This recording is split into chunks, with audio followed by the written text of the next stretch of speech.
Direktorat Intelkam Polda Bali menggelar silaturahmi dengan Persatuan Pengusaha Penggilingan Padi dan Beras Indonesia atau Perpadi Kabupaten Tabanan. Silaturahmi bertujuan menjaga stabilitas harga pangan, khususnya beras, menjelang Hari Besar Keagamaan Nasional HBKN dan akhir tahun.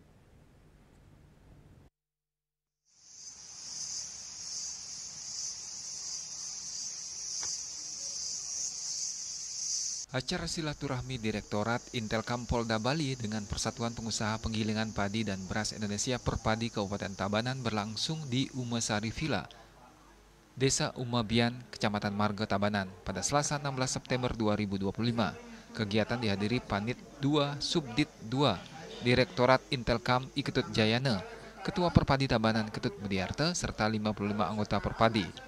Dalam kesempatan itu, Panit 2 Subdit 2 Intelkam menekankan pentingnya antisipasi lonjakan konsumsi beras menjelang Hari Besar Keagamaan Nasional HBKN dan akhir tahun.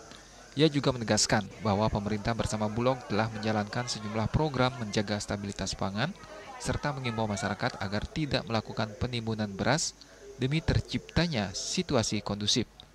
Sementara itu, Ketua Perpadi Tabanan Ketut Budiarte mengungkapkan adanya penurunan produksi beras di wilayahnya akibat alih fungsi lahan, penjualan gabah keluar Bali karena persaingan harga, serta berkurangnya minat generasi muda untuk bertani.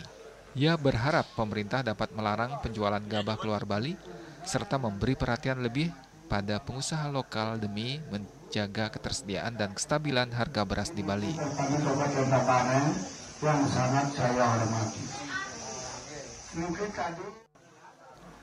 Tim Liputan melaporkan.